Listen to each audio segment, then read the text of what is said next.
রনি হুম মোল্লা, হ্যাঁ interface. sir, my name is Ronnie Molla. I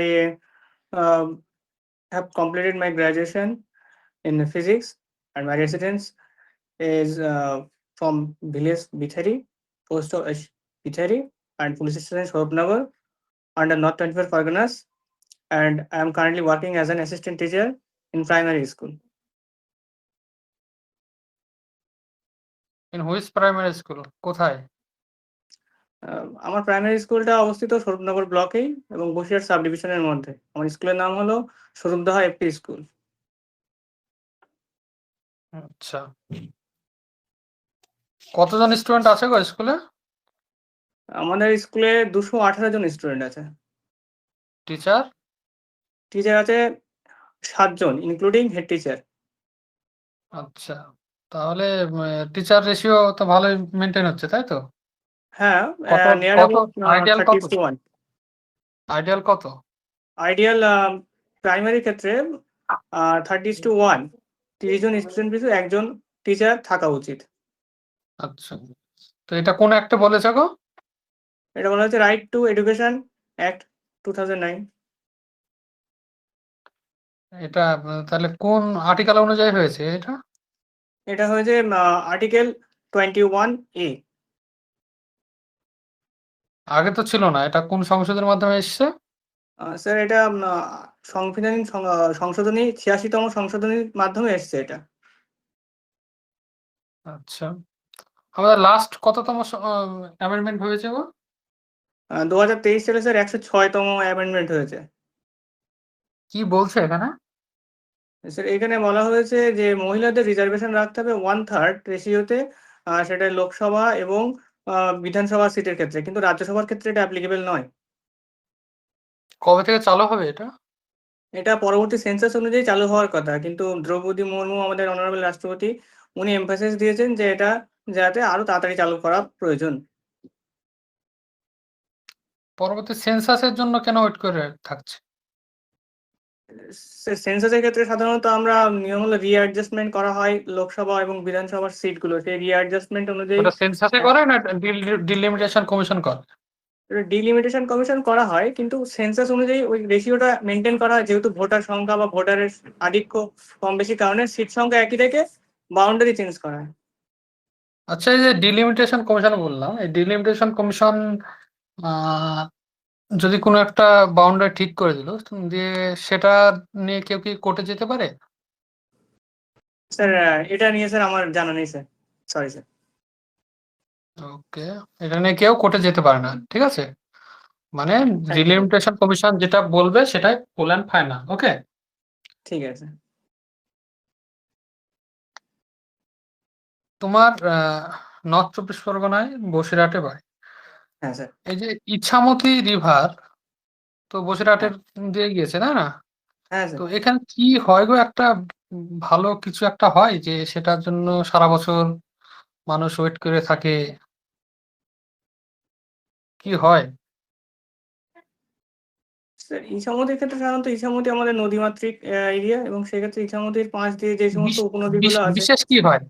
বিশেষ কি হয় যে যে সেটা বছরে একবার হয়, সেটা খুব একটা সুন্দর দৃশ্য হয়, কি হয়? স্যার অ্যাকচুয়ালি দুর্গাপুজোর সময় একটা বিসর্জন অনুষ্ঠান হয়, এবং সেই অনুষ্ঠানে ওপার বাংলা এবং এপার বাংলা, মানে ওপার বাংলা বলতে বোঝানো হয়েছে বাংলাদেশের জনগণ, এবং এপার বাংলা বলতে আমাদের ভারতবর্ষের জনগণ, দুই পাশ থেকে দুর্গা প্রতিমা বিসর্জন করা হয় এবং মহা সমারোহে পালন করা হয়। সেক্ষেত্রে প্রয়োজনীয় প্রশাসনিক সতর্কতা গ্রহণ করা হয়, এবং এটা একটা মানুষের দীর্ঘদিনের মেলবন্ধন এবং সাংস্কৃতিক মেলবন্ধনের পরিচয় পাওয়া যায়, যেটা দেখতে দূর দূরান্ত থেকে আগত অতিথিরা আমাদের বসিরহাটে এসে ভিড় জমান। এর ফলে আমাদের ট্যুরিজমেরও উন্নতি হয়। আচ্ছা, তো এই যে বাংলাদেশের সঙ্গে বাংলাদেশে কিছু মানুষকে আহ মানে জোর করে পাঠিয়ে দেওয়া হচ্ছে এরকম দাবি উঠছে, তো এটা নিয়ে তোমার কি অভিমত? একটা সুপ্রিম কোর্ট রিসেন্টলি রায়ও দিয়েছে যে বাংলাদেশে একজনকে পাঠিয়ে দিয়েছিল, নামটা তো তোমরা নিশ্চয়ই জানো, একটা ভদ্রমহিলা, তাকে বাংলাদেশি বলে পাঠিয়ে দেওয়া হয়েছিল। সেটা আবার সুপ্রিম কোর্ট রায় দিয়েছে তাকে ভারতে ফেরত ফেরত পাঠানোর জন্য। নাম শুনেছো? কি হ্যাঁ নাম স্যার। তার? হ্যাঁ, তার নাম সোনালি। সোনালী বিবি। বাড়ি হ্যাঁ কোথায় স্যার। তার? স্যার বাড়ি আমি এই মুহূর্তে মনে করতে পারছি না, তবে আমি অ্যাজাম্পশন করতে পারবো কি বাড়ি? হ্যাঁ, স্যার বাড়ি যে মুর্শিদাবাদ লাগোয়া হতে পারে। বীরভূমে বাড়ি। হ্যাঁ, তো ঠিক এই আছে। জাজমেন্টের সময় আর কি কি পর্যবেক্ষণ করেছে সুপ্রিম কোর্ট, আর কি স্যার কি এটা নির্দেশ দিয়েছে? এই ক্ষেত্রে স্যার আমি সঠিকভাবে অবগত নই স্যার, এটা আমি পরে দেখে নেব। হ্যাঁ, হ্যাঁ, একটু দেখে নিও, কারণ আজকেই ওর বাড়িতে পৌঁছাচ্ছে, ঠিক আছে? আজকে মনে হয় ওর বাড়িতে পৌঁছাচ্ছে। ওকে। আচ্ছা, এই সম্পর্কে আমি অবগত আছি যে ও আজকে পৌঁছাচ্ছে এবং ওখান থেকে ওনার ভদ্রমহিলার প্রেগন্যান্সি ছিল এবং সেক্ষেত্রে ওনার ডেলিভারি হওয়ার জন্য এখানকার কোনো হাসপাতালে সরকারি পর্যবেক্ষণে তাকে ভর্তি রাখার কথা বলা হয়েছে। হুম, হুম, এটি হুম। শুনছেন স্যার? তো এই যে এসআইআর নিয়ে তো এখন প্রচুর গন্ডগোল চলছে। তো সেটা তো আর কয়েকদিন পরে 11 তারিখ পর্যন্ত লাস্ট ডেট আছে না, জমা হ্যাঁ দেওয়ার স্যার। বিএলওদের? হ্যাঁ, হ্যাঁ, ডেট তোমাকে এক্সটেন্ড কি করা বিএলও হয়েছে। ডিউটি প্রথমে করতে 4 হয়? তারিখ। তোমাকে কি সরি স্যার? বিএলও ডিউটি করতে হয়? না স্যার, আমাকে বিএলএ ডিউটি করতে হয়নি। আহ, তো তোমাদের স্কুলে নিশ্চয়ই কেউ করেছে ডিউটি? স্যার লাকিলি আমাদের স্কুলে কোনো টিচারেরই বিএলএ ডিউটি আসেনি। কিন্তু পার্শ্ববর্তী স্কুলে প্রায় সব টিচারেরই এসেছে। তো এটা কিভাবে দাঁড়ায়? একটা স্কুলে সব টিচার গুলো চলে আসছে বিএলও ডিউটি, আর একটা স্কুলে কেউ আসছে না। তো ওই স্কুলে তো সবার এসছে, তাহলে কিভাবে তারা স্কুল পরিচালনা করছে কিভাবে? স্যার যে সমস্ত স্কুলে বিএলএড ডিউটি দেওয়া হয়েছে সেই সমস্ত স্কুলগুলোতে সাধারণত টিচার যদি রেশিও কম থাকছে, সেক্ষেত্রে অনেক সময় পাশাপাশি স্কুল থেকে টিচাররা গিয়ে সাপোর্টিভ কেয়ার দিচ্ছে অনেক ক্ষেত্রে। আর না হলে স্কুল নিজেরাই ম্যানেজ করছে এটা। এটা সম্পূর্ণ স্কুলের নিজস্ব ব্যবস্থাপনার উপর নির্ভর করছে স্যার। আচ্ছা।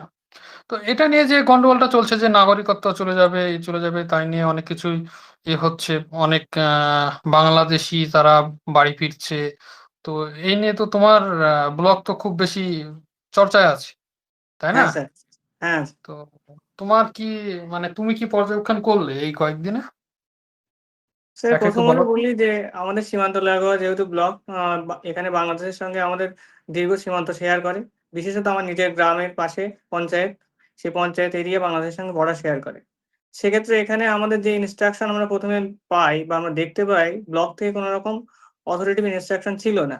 আমরা প্রথমত লক্ষ্য করি বিভিন্ন প্রান্ত থেকে, দেশের বিভিন্ন প্রান্ত থেকেই যারা বাংলাদেশী অধিবাসী, যারা অবৈধভাবে এই দেশে বসবাস করছে, তারা এখানে এসে ভিড় জমানো শুরু করে। এবং পরবর্তীকালে আমরা যখন লক্ষ্য করি যে এইখানে বাংলাদেশের বর্ডার গার্ড, বিজিবি এবং বিএসএফ এর মধ্যে সমঝোতা হয়েছে এবং সেক্ষেত্রে যারা বাংলাদেশের অবৈধ নাগরিক, তাদের কোনো বাংলাদেশের বৈধ ডকুমেন্টস অনুযায়ী বিএসএফ তথ্য হ্যাঁ। সংগ্রহ করছে এবং তথ্য সংগ্রহ করে বাংলাদেশী নাগরিকদের পাঠানোর ব্যবস্থা করছে বা বিজিবির কাছে, এবং বিজিবি সেটা যদি অ্যাকসেপ্ট করে তাহলে সেটা তারা পাঠানো হচ্ছে, না হলে তাদেরকে আদালতে তোলা হচ্ছে। দ্বিতীয় প্রশ্ন হলো যে এদের ক্ষেত্রে যে আমরা বলছি অবৈধ নাগরিক, কারণ এরা দেশীয় নাগরিক না হওয়া সত্ত্বেও এদের ভোটার লিস্ট বা ইলেকট্রাল রিফর্মসে কোনো নাম নেই এবং ওরা অবৈধভাবে বসবাস করে এবং নিজেরাও জানে, যেহেতু ভারতবর্ষ কোনো রকম ভাবে অবৈধ বসবাসকারীদের আশ্রয় দেওয়ার পক্ষপাতী নয়, সেই কারণে ওরা ওরা দেশে ফিরে যেতে চাইছে এবং সেক্ষেত্রে বিএসএফ এবং বিজিবি পারস্পরিক সহযোগিতার মাধ্যমে তাদের স্বদেশে ফেরার ব্যবস্থা করছে। সেই কারণেই আমাদের ব্লকে নিত্য নতুন প্রতিদিন বিভিন্ন প্রান্ত থেকেই অবৈধ নাগরিক যারা আছে বাংলাদেশে, তারা এসে ভিড় জমাচ্ছে। আচ্ছা, তো এই যে বাংলাদেশের বা আরো অন্যান্য যে কয়েকটা দেশের যারা পার্সিকিউটেড হয়েছে, তো তাদের তো নাগরিকত্ব দেওয়ার জন্য, মানে সেসব দেশে যারা রিলিজিয়াস মাইনরিটি তাদের নাগরিকত্ব দেওয়ার জন্য তো একটা সিএ বলে একটা অ্যাক্ট আসেনি? হ্যাঁ স্যার, স্যার, সিটিজেনশিপ তো অ্যামেন্ডমেন্ট অ্যাক্ট তো 2019। সেটা, হ্যাঁ, তো 2019, তো সেটা এখনো পর্যন্ত কেন ইমপ্লিমেন্ট হলো না, বা রুলস কেন ফ্রেম হলো না? স্যার রুলস ফ্রেম হয়েছে বলতে আমরা যতটুকু জানতে পারছি, অনেকেই যারা ওই বাংলাদেশ থেকে রিলিজিয়াস পারসিকিউশনে এসছে তারা সিএ তে আবেদনে নাগরিকত্ব আবেদন করেছে এবং সেটা হলো 6B ফর্ম। ভোটার সেই 6B ফর্ম অনুযায়ী তারা 3টে তথ্য এখনো অবধি তাদের পোর্টালে আপলোড করছে এবং তার জন্য একটা নির্দিষ্ট পোর্টাল আছে। সেই পোর্টালের ক্ষেত্রে তারা বাংলাদেশের নাগরিকত্বের একটি প্রমাণ, তারা অবৈধ বা বৈধভাবে যেভাবে এসেছিল সেই তার প্রমাণ, এবং এখানে ভারতবর্ষে যে ওরা 2014 সালের 31শে ডিসেম্বরের আগে 5 বছর আগে ওরা এই দেশে এসে বসবাস করছে, তার প্রমাণস্বরূপ কোনো কিছু নথি ভারতীয়, যেমন আধার কার্ড হ্যাঁ। কিংবা রেশন কার্ড তাদের প্রমাণ হিসেবে দিতে হচ্ছে। এবং তৃতীয়ত তাদের একটা ডিক্লারেশন দিতে হচ্ছে এফিডেভিট আকারে, যে তারা ওই দেশ থেকে রিলিজিয়াস পারসিকিউশনের কারণেই আমাদের দেশে পালিয়ে এসেছে এবং সেই কারণে তারা নাগরিকত্ব চাইছে। এই 3টে নথি তারা দিচ্ছে এবং বর্তমানে সুপ্রিম কোর্টের তত্ত্বাবধানে বেশ কয়েকজন নাগরিক আমাদের দেশের নাগরিকত্ব পেয়েছেন। তো বেশ কয়েকজন, মানে এটা একটা লিমিটেড সংখ্যার, কিন্তু যখন এই লটা আসছিল বা আন্দোলনগুলো চলছিল তখন হ্যাঁ, তো মানে এমন বলছিল যে লাখ লাখ মানুষ পাবে, এর সুবিধা পাবে। আহ বা তোমাদের তোমাদের ওইদিকে যে আছে মাতোয়া একটা হ্যাঁ স্যার। কমিউনিটি, তো তারা এটা নিয়ে অনেক আর কি ভুক্তভোগী। তো এই যে নাগরিকত্বর মূল বাধাটা কি, তাদের মনের মূল সংশয়টা কি, যে কিসের জন্য তারা আবেদন করছে না, আবেদনই করছে না অনেকে, কিসের জন্য স্যার, করছে না? প্রথমত হলো এইখানে যারা মতুয়া সম্প্রদায়ের অধিবাসী আছেন, শুধু মতুয়া নয়, যারা বাংলাদেশ থেকে আমাদের এখানে উঠে এসেছেন, তাদের ক্ষেত্রে তারা এখন বর্তমানে তারা ভারতীয় সমস্ত নথিভুক্ত আছেন এবং সেটা ভারতীয় এপিক কার্ড, আধার কার্ড, রেশন কার্ড এবং এমনকি সরকারি চাকরিতেও যুক্ত আছেন। তো তাদের প্রথম শর্তই হলো তারা নিঃশর্ত নাগরিকত্ব চায়। কেননা নিঃশর্ত নাগরিকত্বের একটাই উদ্দেশ্য, যে তারা ঘোষণাপত্র দিতে চাইছে না যে তারা এখানকার অবৈধ নাগরিক। দ্বিতীয়ত তারা যখন রিলিজিয়াস একদম পারসিকিউশনে একদম। বাংলাদেশ থেকে হুম। এসেছিল, হুম, একদম সেই ক্ষেত্রে ঠিক আছে। তাদের কন্টিনিউ একদম করবো ঠিক না। আছে। না, ঠিক আছে, একদম ঠিক আছে। তো এখানে তোমার রিলিজিয়াস যে পারসিকিউশন, এটা কোন আর্টিকেল অনুযায়ী এটা করছে, আমরা এই সুবিধাটা দেওয়া হচ্ছে? ভারতবর্ষে স্যার আর্টিকেল রিজনেবল। হ্যাঁ। আর্টিকেল 25-এ আমাদের ব্যক্তিগত ধর্মীয় স্বাধীনতার অধিকার দেওয়া হয়েছে। আর্টিকেল 26-এ দেওয়া হয়েছে আমাদের গোষ্ঠীগত ধর্মীয় স্বাধীনতার অধিকার। এবং আর্টিকেল 30-এ দেওয়া হয়েছে আমাদের ধর্মীয় সংখ্যালঘু ধর্মীয়দের আহ, শিক্ষা প্রতিষ্ঠান প্রতিষ্ঠা করা এবং পরিচালনা করার অধিকার দেওয়া হয়েছে। হুম। তবে আর্টিকেল 14 অনুযায়ী এটা দেওয়া হচ্ছে, হ্যাঁ, রিজনেবল যে এক্সেপশন। হ্যাঁ। আচ্ছা, তো এটা ঠিক আছে, আর্টিকেল 14 অনুযায়ী দেওয়া হচ্ছে, হ্যাঁ। ঠিক আছে। রাইট টু এডুকেশন তো তুমি বললে, রাইট টু ইনফরমেশনটা কি গো, কবে হয়েছে এটা?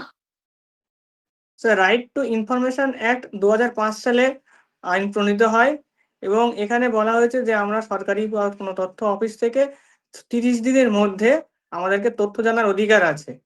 এবং যদি তথ্যটা স্পর্শকাতর হয়, যেমন কারো মৃত্যুদণ্ড বা কোনো কনভিকশনের ক্ষেত্রে হয়ে থাকে, তাহলে সেটা 48 ঘন্টার মধ্যেই আমরা পাবলিক ডোমেন থেকে তথ্যগুলো নিতে পারি সরকারি অফিসের সহযোগিতায়। আচ্ছা আচ্ছা, এই এসআইআর, এসআইআর আর এসআরইআর এই দুটোর মধ্যে কি ডিফারেন্স?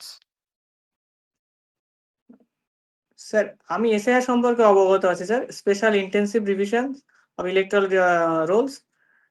আর এসইআর স্যার সম্পর্কে আমার এক্ষুনি মনে পড়ছে না, সরি স্যার। এসআইআর এর যেটা বললে স্পেশাল ইন্টেন্সিভ রিভিশন, এটা বাংলা করলে কি দাঁড়াবে?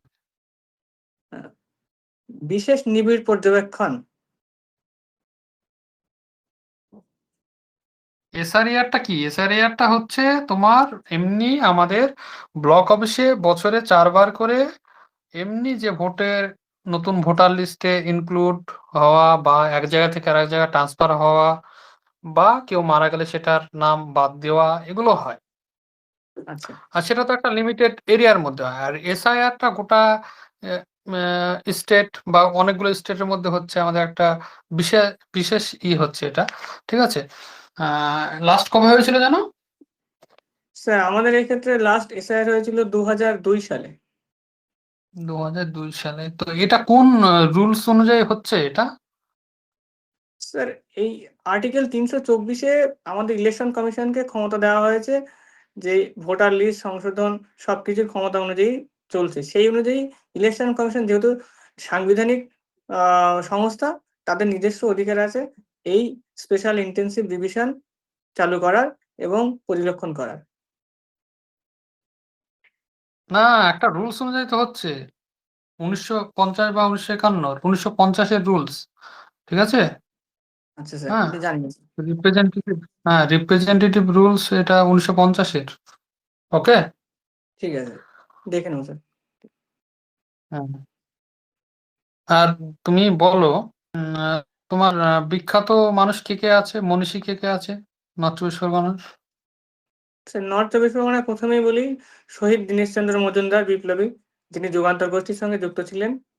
আহ, লেখকের সাহিত্যিক বিভূতিভূষণ বন্দ্যোপাধ্যায়, তারাদাস বন্দ্যোপাধ্যায়, এবং মাসুদুর রহমান বৈদ্য, দীপেন্দু বিশ্বাস। আচ্ছা, মাসুদুর রহমান বৈদ্য, তিনি কিসের সঙ্গে যুক্ত জানো? উনি সাঁতারের সঙ্গে যুক্ত, এবং তিনি ইংলিশ চ্যানেল প্রথম প্রতিবন্ধী হিসেবে পার করেছিলেন। কবে? স্যার সঠিকভাবে ডেটটা মনে করতে পারবেন স্যার, সরি। হ্যাঁ, সালটা স্যার সঠিক মনে পড়ছে না স্যার, সরি স্যার। হ্যাঁ। আর দীনেশচন্দ্র মজুমদার, তিনি কিসের হ্যাঁ সঙ্গে যুক্ত ছিলেন, যুগান্তর শুধু, আর কিছু কি স্পেশাল কোনো অপারেশনের সঙ্গে যুক্ত ছিলেন? স্যার, উনি চার্লস টেগার্টের উপর যে বোমা আঘাত করা হয়েছিল সেই অভিযানে যুক্ত ছিলেন, এবং ওয়াটসনকে গুলি করার অপরাধের সঙ্গে যুক্ত ছিলেন। ওকে। আচ্ছা, স্বাধীনতা আন্দোলনের সময় কয়েকজন নারী স্বাধীনতা সংগ্রামীর নাম বলতে পারবে? হ্যাঁ স্যার, সরোজিনী নাইডু, অরুণা আশরাফ আলী, বাঙালি থেকে মাতঙ্গিনী হাজরা, প্রীতিলতা ওয়াদ্দেদার, এগুলো স্যার ওকে। মনে পড়ছে। বাংলা থেকে আরো আছে, বাংলা থেকেই তুমি বলবে, ঠিক আছে, এগুলো একটু দেখে নাও। আচ্ছা, ঠিক আছে। কল্পনা দাস, আরো সব আছে। হ্যাঁ, কল্পনা দাস আছে, আরো অনেকগুলো স্যার। ওই স্ট্যানলি জ্যাকসনকে হত্যা করে মনে হয় বিনা, মন ভুলে হুম। গেছি। তোমার তোমার কলেজ কোথায় ছিল? স্যার আমার কলেজ হাবড়াতে অবস্থিত, এটা উত্তর চব্বিশ পরগনা জেলার মধ্যে। কি নাম কলেজ? কলেজের নাম হলো শ্রী চৈতন্য কলেজ, হাবড়া। শ্রী চৈতন্য। হ্যাঁ হ্যাঁ। শ্রী চৈতন্য মহাপ্রভু কোন বাংলার শাসকের আমলে এসেছিলেন বাংলায়, আবির্ভাব হয়েছিল তার? আহ, উনি এসেছিলেন স্যার, এই মুহূর্তে মনে করতে পারছি না শাসকের নাম, সরি স্যার, এই ক্ষেত্রে মনে করতে হ্যাঁ, পারছি না। ঠিক আছে। তো এই চৈতন্য মহাপ্রভুর সঙ্গে পুরীর যে জগন্নাথ যে মন্দির, তার কি সম্পর্ক? স্যার, চৈতন্য মহাপ্রভু গৌড়ীয় বৈষ্ণব মত প্রচার করেছিলেন, এবং গৌড়ীয় মত প্রকাশ করার জন্য পুরীর যে জগন্নাথ মন্দির, সেই ক্ষেত্রে চৈতন্য মহাপ্রভুর সঙ্গে সংমিশ্রণ সঠিকভাবে মনে করতে পারবো না স্যার, এইটুকুনি আমি জানি। হুম।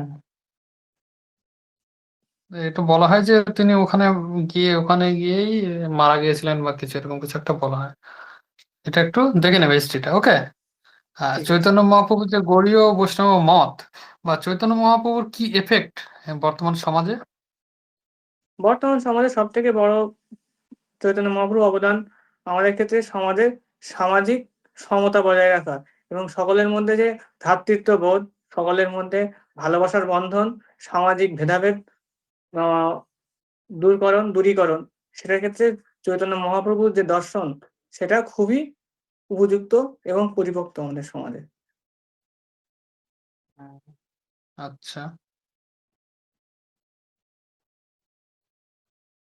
তুমি বলো, তোমার তো ফিজিক্সে অনার্স, হ্যাঁ স্যার। তো ফিজিক্সের ল অফ থার্মোডাইনামিক্স এর সেকেন্ড লটা বলো তো। যে কোনো ক্লোজ সিস্টেমের এনট্রপি সময়ের সঙ্গে সঙ্গে ইনক্রিজ করে। এনট্রপিটা কি? এনট্রপি বলতে কোনো পদার্থের চঞ্চল মানে এনট্রপি বলতে ওদের মলিকিউলস বা কোনো সিস্টেমের এনার্জি সিস্টেমটাকে বোঝানো হয়। এনট্রপি বলতে কোনো সিস্টেম টোটাল এনার্জিটাকে বোঝানো হচ্ছে। শুধু এনার্জিটাকে বোঝাচ্ছে না, কতটা বেশি ওই যে চঞ্চল যেটা ইউজ মানে করলে চঞ্চলতাটাকে সেটা? বোঝানো হচ্ছে কোনো সিস্টেম। হ্যাঁ, ইনস্টেবিলিটি হ্যাঁ, যতটা পরিমাণে ইনক্রিজ করবে সময়ের হ্যাঁ, সঙ্গে সঙ্গে, সেটাই। ইনস্টেবিলিটি। হ্যাঁ আচ্ছা, টি ইজিক্যাল টু 2 পাই √L/g, হ্যাঁ। এটা তো একটা আমাদের সরল দোল গোলকের ফর্মুলা। গোলকের সূত্র।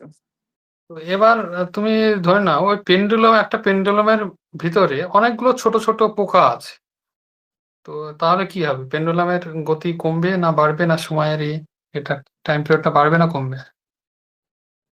স্যার এইখানে একই থাকবে স্যার। আর চাঁদে গেলে চাঁদে গেলে স্যার সময়টা উম, টাইম পিরিয়ডটা কি হবে? যেহেতু জি এর মান কমতে থাকছে সেহেতু ওটা বেড়ে যাবে। বেড়ে যাবে। তো আমি এখানে ফর্মুলাটা বলে দিলাম, তোমার ইন্টারভিউ বোর্ডে ফর্মুলাটা না বলতে পারে, হ্যাঁ। ঠিক আছে। তো উত্তর চব্বিশ পরগনার মূল সমস্যা এখন তো একটা যে ওই যে পাটকল নিয়ে সমস্যা, হ্যাঁ স্যার। তাই না? পাট শিল্পের। তো এই পাট শিল্পের আন্দোলনটা কখন হয়েছিল, বড় আন্দোলনগুলো? স্যার এই সম্পর্কে আমি অবগত নই স্যার, সরি স্যার, দেখে নেব। কয়েকটা জুট মিলের নাম বলতে পারবে? হ্যাঁ sir, Empire jute mill, Auckland jute mill, Alliance jute কোথায় মিল, আছে, কোনটা এগুলো কোথায় স্যার সব আছে? ব্যারাকপুরে অবস্থিত স্যার। ব্যারাকপুরে Alliance jute mill, Auckland jute mill, Empire jute mill, Shyamnagar, Panihati jute কটা মিল জুট আছে মিল আছে পানিহাটিতে। এখন, কটা জুট মিল আছে? স্যার আমি সঠিক তথ্য জানি না, তবে গুগল থেকে জানতে পেরেছি এখনো অবধি পশ্চিমবঙ্গে ৭৯ থেকে ৮৮টার মধ্যেই আছে জুট মিল। টোটাল ভারতবর্ষে ১০৮টা মনে হয় জুট মিল আছে, ১১০টি। তো মূল সমস্যা কিসের জন্য দেখা দিল, জুট মিলের কি কি সমস্যা, মূল সমস্যা কি? জুট মিলের প্রথম সমস্যা হলো যে বাজারের চাহিদা কমে গেছে জুট মিল বা জুট প্রোডাক্টস এর। দ্বিতীয়ত হলো জুটের যোগান বা কাঁচামালের যে যোগান সেটাও কমে গেছে। তৃতীয়ত হলো কাঁচামাল যোগান কম হওয়ার প্রথম কারণ হলো যে এখানে যে কৃষকরা আমাদের বিশেষত এরিয়াতে চাষ করা হয় সেক্ষেত্রে তারা ন্যায্য মূল্য পাচ্ছেন না। আর চতুর্থত হলো এখানে যে খামখেয়ালিপনা আমাদের ওই মানে পরিবেশের সঙ্গে পাট চাষের ক্ষেত্রে ব্যাহত হচ্ছে। এগুলো জুট মিলের, আমাদের জুট শিল্পের অবনতির মূল কারণ হচ্ছে স্বাধীনতা স্বাধীনতার আগে আমাদের যে জুট প্রোডাক্ট গুলোর কাঁচামাল, সেটা বেশিরভাগই উন্নত মানের কাঁচামাল গুলো বাংলাদেশের ওই এরিয়া পোর্শন থেকে আসতো, হ্যাঁ। আচ্ছা। এর ফলে স্বাধীনতার পরে সেটা আসছে না, বা এখন যদি আসে সেটা অল্প আসছে, ঠিক আছে, আমদানি হয়। এটা ১ নম্বর কারণ। ২ নম্বর, হ্যাঁ, জুট প্রোডাক্টের যে কমে গেছে ব্যবহার, এখন প্লাস্টিক প্লাস্টিক আমদানির ফলে। তবে এই জুট প্রোডাক্ট কিছু কিছু ক্ষেত্রে খাদ্যশস্য ভরার ক্ষেত্রে আচ্ছা। ৮০% জুট প্রোডাক্ট ইউজ করার একটা নিয়ম আছে, একটা অ্যাক্ট আছে, সে একটা নাম বলতে পারবে? যে সরি ৮০% স্যার, জুট প্রোডাক্ট নিয়ে করতে হবে, আর ২০% হবে প্লাস্টিক প্রোডাক্ট নিয়ে। সরি স্যার, আমি জানি না স্যার এটা। আছে একটা প্যাকেজিং অ্যাক্ট 1987, দেখে নিও, ঠিক আছে। এটা একটা নিয়ম আছে। তো এই জন্য তোমার অনেক সময় পেপারে তুমি দেখবে, যদি নিউজ লক্ষ্য করে থাকো, যে এই খাদ্যশস্য যেসব কোম্পানিগুলো আছে তারা যে বস্তার অর্ডার করে, সেই বস্তাগুলো অনেক সময় এই জুট মিল গুলো থেকে সরবরাহ করতে পারে না, যে আমাদের এই নিয়ম আছে কিন্তু বস্তায় তো আমরা পাচ্ছি না, ঠিক আছে, এই নিয়ে আচ্ছা। অনেক সময় অসন্তোষ দেখা দেয়। ওকে। তো এটা একটা ইম্পর্টেন্ট বিষয় যে 80% খাদ্যশস্য পণ্য ইসের মাধ্যমে জুট প্রোডাক্টে, জুটের বস্তাতে ভরতে হবে, এটা নিয়ম। এমএসপি কত জুটের এখন? স্যার এটা জানা নেই স্যার, সরি স্যার। এটা জানতে হবে। ৫,৮০০ সামথিং আছে, হ্যাঁ, ঠিক আছে। জেনে নিও। আগে কত বেড়েছে, ওকে, ঠিক আছে। আগের বছর থেকে কত বেড়েছে এটা জানতে হবে, আর এটা জানতে হবে।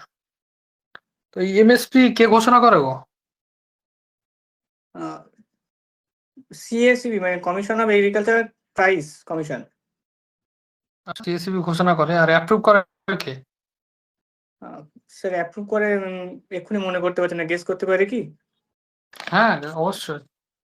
Department of economic affairs. না, ক্যাবিনেট অন ইকোনমিক অ্যাফেয়ার্স,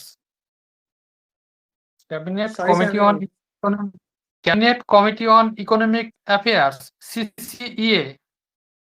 ঠিক আছে, থ্যাংক ইউ স্যার, আমি মনে করতে পারিনি স্যার। ওকে, তো এই যে জুট, জুট, জুটের যে কাঁচামাল সেটা বা জুট চাষের জন্য আইডিয়াল আবহাওয়া কিরকম দরকার? বৃষ্টি বা আর্দ্রতা? হ্যাঁ স্যার, জুট চাষের ক্ষেত্রে সাধারণত মাটির ক্ষেত্রে আমরা দেখতে পাই যে মাটি সামান্য দোআঁশ প্রকৃতির হলে ভালো হয়। আর দ্বিতীয়ত হলো জুট যখন আমাদের বীজতলা তৈরি করা হচ্ছে, সেই ক্ষেত্রে আমাদের রোদ্দুরের প্রয়োজন হয়। টেম্পারেচার অ্যাবাভ 30°C, 28 থেকে 30 ডিগ্রি থাকলেই ভালো হয়। এবং বাতাসে আর্দ্রতার পরিমাণ 50 থেকে 60% আদর্শ। এবং যখন গাছগুলো বড় হয়ে যাচ্ছে, যখন প্রায় 15 থেকে 20 দিন বয়স হয়ে যায়, সেই ক্ষেত্রে বৃষ্টির প্রয়োজন হয়। সাধারণত 160 মিলিমিটারের বেশি বৃষ্টির প্রয়োজন হয়। এবং সেটা 3 মাস ধরে যদি বৃষ্টি হয়, সেক্ষেত্রে আমরা লক্ষ্য করি যে প্রতি সপ্তাহে একবার বৃষ্টির প্রয়োজন থাকে, বা না হলে আমাদের ক্ষেত্রে সেচ দেওয়ার প্রয়োজন হয়। এবং এগুলো সাধারণত 3 মাস পরেই আমাদের ফসল ঘরে তোলার সময় হয়। সেই ক্ষেত্রে আমরা পরবর্তী ক্ষেত্রে নেক্সট স্টেপ বা প্রসেসিং করতে পারি। আমরা শুনলাম তো জুট প্রোডাক্ট কিভাবে আরো ইনোভেটিভ ওয়েতে আমাদের এটাকে প্রমোট করা যায়। এটা তো একটা পরিবেশ বান্ধব বিষয়, হ্যাঁ প্রোডাক্ট। স্যার, তো হ্যাঁ। এটা কিভাবে আরো আমাদের প্রমোট করা যায়? আমাদের পাট শিল্পের ক্ষেত্রে পাট শিল্পের আমাদের বিভিন্ন রকম বৈচিত্র্যতা নিয়ে আসতে হবে। যেমন আমরা পাট শিল্পের বিভিন্ন রকম নতুন প্রযুক্তি যদি ইনোভেশন করতে পারি, যেক্ষেত্রে আমরা আমাদের পোশাক-আশাক বা পরিচ্ছদগুলো পাটের তৈরি করতে পারি, কিংবা আমাদের বাজারের ব্যাগ, থলি, নিত্যদিনের প্রয়োজনীয় জিনিসপত্র, এমনকি আমাদের এই যে শীতের সময় আমরা যে সমস্ত শীতের প্রোডাক্ট ব্যবহার করি, যেমন কম্বল বা বিছানা, এগুলো পাটের দ্রব্য থেকে করা যায়। মানে গৃহস্থলীর প্রয়োজন থেকে শুরু করে কমার্শিয়াল বা ব্যবসায়িক কাজে, যেমন যে বস্তা বা পরবর্তী ক্ষেত্রে বিভিন্ন রকম কার্টেন, এই সমস্ত এগুলো সবগুলোই আমরা পার্টের প্রোডাক্ট হিসেবে ব্যবহার করতে পারি। আর ভেরি গুড, দ্বিতীয়ত ভেরি হলো গুড। যে হ্যাঁ, বলো। দ্বিতীয়ত হলো পাট শিল্পের ক্ষেত্রে আমাদের স্কিল ডেভেলপমেন্ট বা ট্রেনিং এর প্রয়োজন হয়। কারণ এই ক্ষেত্রে দক্ষ শ্রমিকের প্রয়োজন। সেই ক্ষেত্রে আমি মনে করি যে একটা ডেডিকেটেড সংস্থা থাকলে সবথেকে ভালো হয়, যেখানে মানুষের এই বিনামূল্যে পাট শিল্পের প্রশিক্ষণ দেওয়া যেতে পারে। Very good. বলো, ওয়েস্ট বেঙ্গল গভর্নমেন্টের গ্রামে চলছে এরকম, বা ওয়েস্ট বেঙ্গল গভর্নমেন্ট বা গভর্নমেন্ট অফ ইন্ডিয়ার গ্রামে চলছে এরকম কোনো স্কিমের নাম বলতে পারবে? গ্রামের উন্নয়নের জন্য এরকম কোনো স্কিম? হ্যাঁ স্যার, এটা কেন্দ্রীয় সরকারের যেটা আছে, স্বচ্ছ ভারত মিশন গ্রামীণ, যেটা ন্যাশনাল আমাদের পশ্চিমবঙ্গে ব্যবহার করা হচ্ছে। সেক্ষেত্রে যে open defecation free of India যে টার্গেটটা নেওয়া হয়েছে, সেই টার্গেট অনুযায়ী চলছে গ্রামেও। আচ্ছা, আর আর কি কি আছে গ্রামের? স্যার গ্রামের ক্ষেত্রে Mahatma Gandhi national rural employment guarantee act 2005 অনুযায়ী যে 100 দিনের কাজ, সেটা এতদিন বন্ধ ছিল, কিন্তু মহামান্য সুপ্রিম কোর্টের নির্দেশ অনুযায়ী আবার নতুন করে চালু হচ্ছে। সেক্ষেত্রে প্রত্যেক গ্রামে অদক্ষ শ্রমিক যারা আছে, তারা 100 দিনের কাজ পাচ্ছে। এবং সেক্ষেত্রে গ্রাম সভা খুব গুরুত্বপূর্ণ সবাই ভূমিকা পাবে? রাখবে। একটা বাড়িতে যদি 5 জন থাকে 5 জনই পাবে? স্যার এক্ষেত্রে একজনকেই দেওয়া হবে একটা পরিবারে, যে অদক্ষ শ্রমিক, এবং তাকে 100 দিনের কাজ দেওয়া হবে। আচ্ছা, তো এই 100 দিনের কাজ, তো এই তখন ওয়েস্ট বেঙ্গল গভর্নমেন্ট একটা কি স্কিম চালু করেছিল এটাকে একটু, মানে এই যে ক্ষত সৃষ্টি হয়েছে এই ক্ষতটাকে একটু মলম দেওয়ার জন্য বলতে পারো। স্যার এক্ষেত্রে আমি সঠিক মনে করতে পারছি না, তবে আপনি যদি অ্যালাউ করেন আমি চেষ্টা করতে পারি। বলো। এক্ষেত্রে কর্মশ্রী প্রকল্প ছিল ওয়েস্ট বেঙ্গল গভর্নমেন্টের, যেক্ষেত্রে 20 দিনের পরিশ্রম দেওয়া থাকলে আরো 20 দিনের শ্রমের ব্যবস্থা করা হয়েছিল পশ্চিমবঙ্গ সরকারের পক্ষ থেকে শ্রমিকদেরকে। শ্রমশ্রী না শ্রমশ্রী? স্যার শ্রমশ্রী প্রকল্পের ক্ষেত্রে অবশ্যই বেকারদের 5,000 টাকা করে ভাতা দেওয়ার ব্যবস্থা করা হয়েছে, এবং তাদের সেই ক্ষেত্রে হেলথ বেনিফিট, সামাজিক সুরক্ষা, এবং তাদের আচ্ছা। শিশুদের শিক্ষার জন্য ব্যবস্থা করা হয়েছে। আর কর্মশ্রীটা ওটা 50 দিন, কাজটা 50 দিন ছিল। ওকে, ঠিক আছে, কর্মশ্রীটা 50 দিন কাজ ছিল। ঠিক আছে। তুমি বলো, তোমার ফিজিক্স নিউটন স্টার কি? Sir Newton Newton star star বলতে গেলে বলা হচ্ছে যে যে সমস্ত সোলার বডি বা যে সমস্ত তারার ক্ষেত্রে যাদের মাস, অ্যাস্ট্রোনমিক্যাল মাস বা ভর সোলার মাসের থেকে মিনিমাম ৩ গুণের বেশি কিন্তু ৮ গুণের কম। এই ক্ষেত্রে যখন তাদের ক্ষেত্রে এই চন্দ্রশেখর লিমিট ক্রস করছে তাদের ভর, সেই ক্ষেত্রে তখন ওদের এই ইলেকট্রন ডিজেনারেসি প্রেসারটা গ্র্যাভিটেশনাল ফোর্সের এগেনস্টে কাজ করতে পারে না। ফলে প্রচন্ড গ্র্যাভিটেশনাল ইন্টারনাল যে ফোর্স সৃষ্টি হয়, তারপরে ইলেকট্রন গুলো একত্রিত হয়ে গিয়ে নিউটন সৃষ্টি করে এবং এই নিউটন যে ডিজেনারেসি প্রেসার সেইটা ওর গ্র্যাভিটেশনাল ফোর্সকে প্রতিহত করে। সেইভাবে সৃষ্টি হয় নিউটন স্টার। আচ্ছা, তো আইনস্টাইন তো ইজ ইকুয়াল টু এমসি স্কয়ারের জন্য নোবেল পুরস্কার পায়, তাই না? হ্যাঁ স্যার, সরি স্যার না, সরি স্যার। কিসের জন্য পায়? আইনস্টাইন পেয়েছিলেন ফটো ইলেকট্রিক এফেক্ট আবিষ্কার করার জন্য। ফটোইলেকট্রিকের জন্য। হ্যাঁ তো E is equal to MC square এটা বোঝা যাবে? স্যার, এই ক্ষেত্রে সাধারণত যখন দুটো পার্টিকেল অ্যাটমিক পার্টিকেল কোলাইড করে বা বড় সংঘর্ষ সৃষ্টি হয়, সেই সময় ভরের মানে শক্তির নিত্যতার সূত্র অনুযায়ী শক্তিকে ধ্বংস করাও যায় না এবং সৃষ্টি করা যায় না।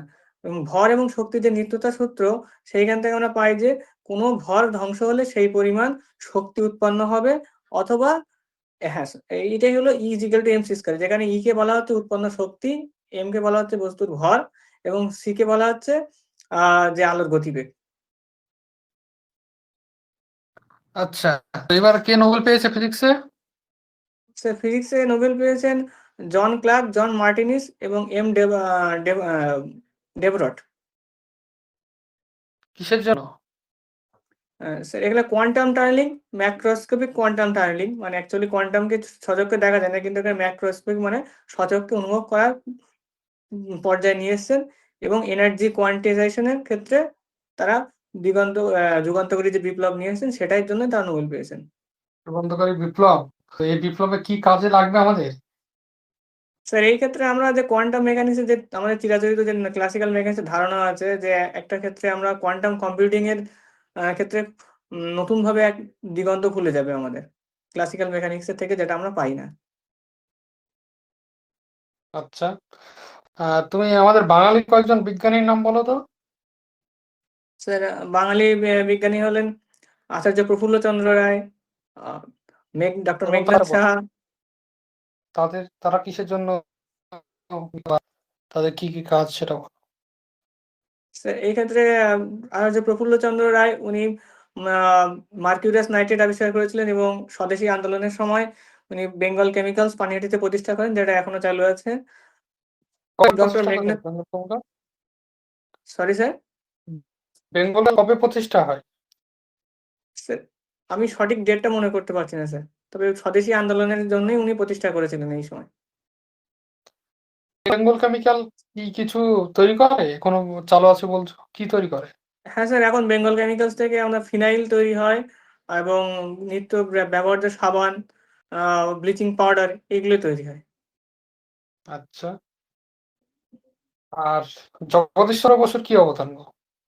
জগদীশ চন্দ্র বসু উনি উদ্ভিদের ক্ষেত্রে যুগান্তকারী আবিষ্কার করেন যে উদ্ভিদের প্রাণ আছে সেই প্রমাণের জন্য পেসকোগ্রাফ যন্ত্র আবিষ্কার করেন, যে ক্ষেত্রে উদ্ভিদের গ্রোথ বা বৃদ্ধিকে আমরা নির্ণয় করতে পারি। এবং উনি যে রেডিও ওয়েভ বা রেডিও তরঙ্গ আবিষ্কার করেছিলেন। এটাই আমাদের জগদীশ চন্দ্র বসুর অবদান। এটা আমরা ছোটবেলা থেকে শুনে আসছি যে এটা বসু নোবেল পাওয়া উচিত ছিল, কিন্তু তিনি পাননি, অন্য একজন পেয়ে গেছেন। সে কে? তিনি ছিলেন মার্কনি। তো জগদীশ চন্দ্র বসু কেন পেলেন না? এই ক্ষেত্রে আমার সঠিক ধারণা নেই, তবু আমি যেটুকুনি জানি সেটুকুনি আপনি যদি অনুমতি দেন আমি বলতে পারি।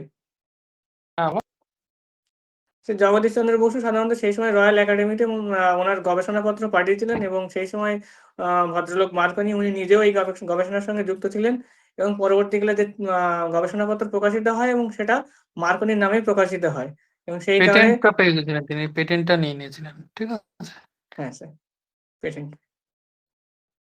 আচ্ছা, তোমার ফার্স্ট প্রিফারেন্স স্যার আমার ফার্স্ট প্রেফারেন্স এক্সিকিউটিভ।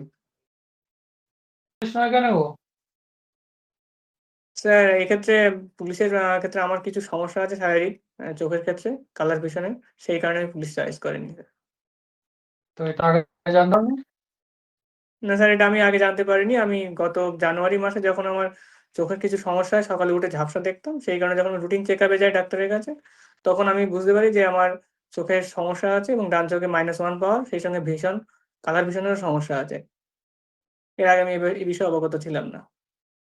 আচ্ছা, তো কোন ক্ষেত্রে আমরা কনভেক্স লেন্স কোন ক্ষেত্রে ইউজ করি বলো তো? স্যার এক্ষেত্রে আমরা মায়োপিয়া, মানে আমার যে সমস্যাটা আছে, সেই ক্ষেত্রে আমরা কনকেভ বা অবতল লেন্স ব্যবহার করি। আর হাইপারমাট্রোপিয়ার ক্ষেত্রে, সেই ক্ষেত্রে আমরা কনভেক্স লেন্স ইউজ করা হয়, মানে উত্তল লেন্স। অ্যাস্টিগম্যাটিজমটা কি গো? মানে কাছের এবং দূরের দুই দিকে সমস্যা সৃষ্টি হয় স্যার, সেক্ষেত্রে বাইফোকাল লেন্স ব্যবহার করা হয়। আচ্ছা, গাড়ির যে ভিউ ফাইন্ডার ওখানে কোন লেন্স ইউজ করা হয়? স্যার গাড়ির ভিউ পয়েন্টারের ক্ষেত্রে উত্তল লেন্স ব্যবহার করা হয়। আর গাড়ির হেডলাইটে? হেডলাইটে অবতল লেন্স। ডেন্টিস্টরা কোন লেন্স ইউজ করে? অবতল আয়না। তুমি বলো যে যে ফোকাল পয়েন্ট কোন হ্যাঁ স্যার। ক্ষেত্রে অসীম বিন্দুতে হবে? সরি স্যার, শুনতে পাইনি, একটু রিপিট করবেন? পয়েন্ট মানে এই অসীম থেকে আসলে ফোকাল পয়েন্টটা কোথায় হবে? রশ্মিগুলো যদি অসীম থেকে আসে, সরি স্যার, এটা আমি এখন মনে করতে পারছি না। পরে দেখে নেবো স্যার। দুটো দেখে নেবে, হ্যাঁ, আর অসীম থেকে আসছে বা অসীমে যাচ্ছে, ঠিক আছে? ঠিক আছে। দুই দিকেই ফোকাল পয়েন্টটা কোথায় হবে এটা সেটা দেখতে হবে। আচ্ছা, তুমি বলো হাইড্রোজেনের ওই যে হাইড্রোজেন তো একটা আইসোটোপ তাই না? হাইড্রোজেনের হ্যাঁ তিনটে নাম বলতে পারবে কি কি আছে? হ্যাঁ স্যার। হ্যাঁ, প্রোটিয়াম, ডিট্রিয়াম এবং ট্রিটিয়াম। এই ডিট্রিয়ামটা কিসে ইউজ হয়? কিছুতে? স্যার ডাইটেরিয়ামটা? ডিট্রিয়ামটা আমরা হিলিয়াম প্রস্তুত করতে ইউজ করতে পারি, হিলিয়ামের আয়ন। আচ্ছা, এই যে নিউক্লিয়ার ফিউশন তো উৎপন্ন করে, তার জন্য তো নিউক্লিয়ার ফিউশন রিঅ্যাক্টর এখনো পর্যন্ত তৈরি হয়। হ্যাঁ স্যার, নিউটন ফিউশন রিঅ্যাক্টরে আমরা হাইড্রোজেন হালকা পরমাণু বলেই ডিট্রিয়ামকে ইউজ করি উপাদান তো হিসেবে।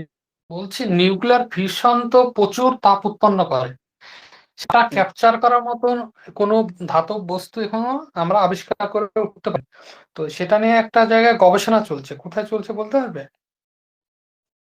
সরি স্যার, এটা আমার জানা নেই স্যার। সরি। এটা ফ্রান্সে একটা গবেষণা চলছে, সেটাতে ইন্ডিয়াও একটা পার্টি। ওকে, ঠিক আছে, থ্যাংক ইউ। নিউজ পেপার পড়েছে আজকের? স্যার আজকে নিউজ পেপার এখনো পড়া হয়নি, গতকাল অবধি পড়েছিলাম। নিউজ পেপার পড়ো। Times of India. Times of India. Times of India কবে প্রতিষ্ঠা হয় এডিটরকে? Sir Times of India editor Sandeep. Sorry sir, আমি এক্ষুনি মনে করতে পারবো না স্যার, এটা তো আমার এখন জানা নেই। আচ্ছা, তুমি পাঁচজন মহিলা সংসদের নাম বলো ওয়েস্ট বেঙ্গল থেকে। স্যার ওয়েস্ট বেঙ্গলে পাঁচজন মহিলা সাংসদ, প্রথমে বলা হয় জুন মালিয়া, শতাব্দী রায়, আহ, দোলা এবং সায়নী ঘোষ। তোমার বন্ধু সব বান্ধবী? Sorry, sorry sir. আচ্ছা, তোমার মাননীয়া, বান্ধবী? সরি স্যার, মাননীয়া সায়নী ঘোষ, আহ, মাননীয়া দোলা সেন, আহ, মাননীয়া শতাব্দী রায়, মাননীয়া জুন মালিয়া Okay, এবং ঠিক আছে। রাজ্যসভার ক্ষেত্রে যদি কয়জন সাংসদ। কয়জন হ্যাঁ, কয়জন মন্ত্রী, মহিলা মন্ত্রী? সরি স্যার, আমি শুনতে পাইনি, আপনার কথা কেটে যাচ্ছে। আচ্ছা, কয়জন মহিলা মন্ত্রীর নাম বলো? আচ্ছা, আহ, শ্রীমতী কাকলি ঘোষ দস্তিদার। আহ, কি মন্ত্রী আহ, আছে উনি?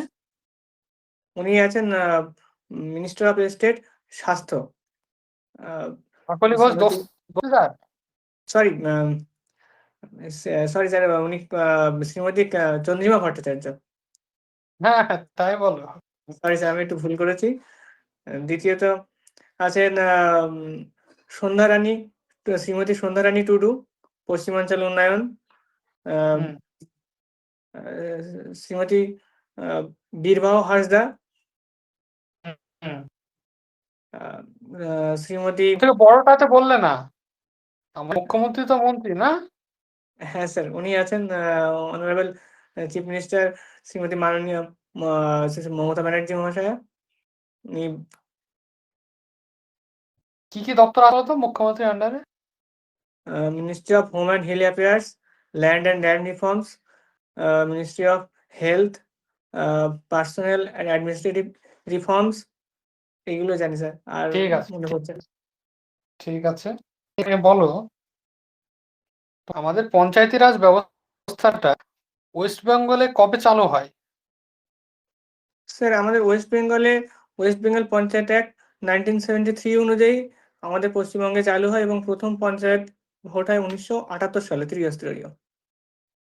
আচ্ছা, তো এই ত্রিস্তরীয় মিডিল মিডিলটাকে কি বলা হয়? মিডিল স্তরটা কি আছে? স্যার মিডিল হলো ব্লক পর্যায়ে পঞ্চায়েত সমিতি। পঞ্চায়েত সমিতির প্রধানকে কি বলে, যে হেড হয়? পঞ্চায়েত সমিতির প্রধানকে বলা হয় সভাপতি। পঞ্চায়েত সমিতিতে ব্লক লেভেলে 10টা স্থায়ী সমিতি থাকে, হ্যাঁ স্যার। তাই না? 10টা স্থায়ী সমিতি থাকে। তো এর যে মেম্বার গুলো হয়, যারা ধরো নির্বাচিত হলো, তো তাদের বিরুদ্ধে মিনিমাম কতদিন পরে অনাস্থা আনা যায়? স্যার তাদের বিরুদ্ধে স্যার 2.5 বছর বাদে অনাস্থা আনা যায়। Good. স্থায়ী সমিতিগুলোর নাম বলতে পারবে? হ্যাঁ স্যার পারবো। বলো। অর্থ ও পরিকল্পনা উন্নয়ন, খাদ্য ও অর্থ সরবরাহ। সংস্থা পরিকল্পনা। হ্যাঁ স্যার অর্থ সংস্থা পরিকল্পনা, সরি স্যার, খাদ্য ও সরবরাহ। অর্থ সংস্থা উন্নয়ন ও পরিকল্পনা। ঠিক আছে স্যার, আমি কি বলবো, কন্টিনিউ করবো? হ্যাঁ, বলো। খাদ্য ও সরবরাহ, কৃষি ও সেচ সমবায়, মৎস্য ও প্রাণী সম্পদ দপ্তর, বন ও ভূমি সংস্কার দপ্তর, শিক্ষা তথ্য সংস্কৃতি ক্রীড়া, হুম, ক্ষুদ্র শিল্প ও ত্রাণ, অচিরাচিত শক্তি ও বিদ্যুৎ, ঠিক আছে, ঠিক আছে। পূর্ত তো এই পরিবহন। ঠিক আছে, অর্থ সংস্থান উন্নয়ন ও পরিকল্পনা, এটার সভাপতি কে হয়? মানে এর সভাপতি হন পঞ্চায়েত সমিতির সভাপতি নিজেই, এই সমিতির সভাপতি হন। গ্রাম সভা ও সংসদ কি গো? স্যার গ্রাম সভা ও গ্রাম সংসদ। ইয়েস। স্যার গ্রাম সংসদ বলতে প্রতিটা নির্বাচনী ক্ষেত্রে প্রতিটা বুথে ওখানকার সমস্ত ভোটারদের নিয়ে সংগঠন করা হয়, যেটাকে বলা হয় যে গ্রাম সংসদ। প্রত্যেকটা বুথেই থাকে এবং গ্রাম সভা বলতে বলা হচ্ছে একটি নির্বাচনী ক্ষেত্রে পঞ্চায়েত এরিয়ায় একটাই গ্রাম সভা হবে, যেখানে সমস্ত ভোটাররা সেই সভার সদস্য হবে, যারা পঞ্চায়েতের বিভিন্ন রকম উন্নয়ন পরিকল্পনা বিষয়ে মতামত প্রদান করবে। কবার হয় এটা, এদের অধিবেশন? স্যার এটা আমি সঠিক এখন মনে করতে পারছি না স্যার, সরি স্যার। বছরে দুবার, জুন মাস এবং নভেম্বর, ডিসেম্বর, নভেম্বর বলতে পারো। ওকে। ঠিক আছে, ঠিক আছে।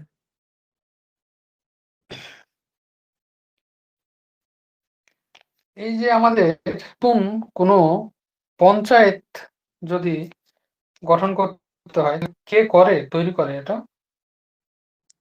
স্যার পঞ্চায়েত নির্বাচনের পরে আহ, সংশ্লিষ্ট ব্লকের বিডিও আহ্বান করেন প্রথম সভা এবং সেই সভা অনুযায়ী না না পঞ্চায়েত না, গঠন হয়। আমি আমি বলছি না।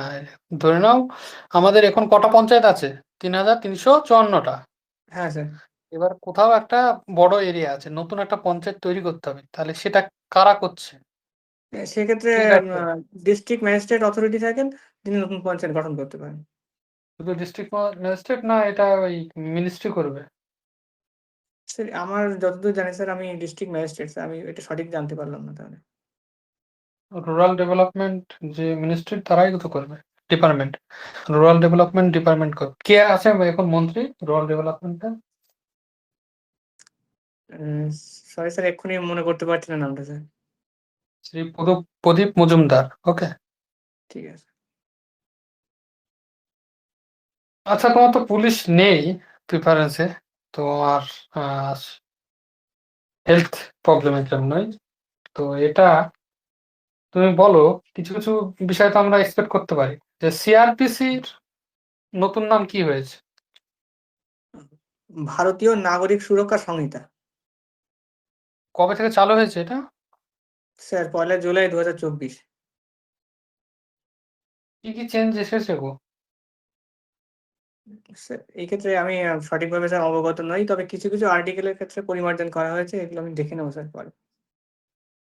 হুম, একইভাবে আইপিসি, তারপরে ইন্ডিয়ান এভিডেন্স অ্যাক্ট কবে চালু হয়, কি কি চেঞ্জ এসছে, ঠিক আছে, দেখে ঠিক নিও। আছে। আচ্ছা রনি, তুমি বলো, লাস্ট কোশ্চেন তোমার। হ্যাঁ তোমার স্যার। ব্লকে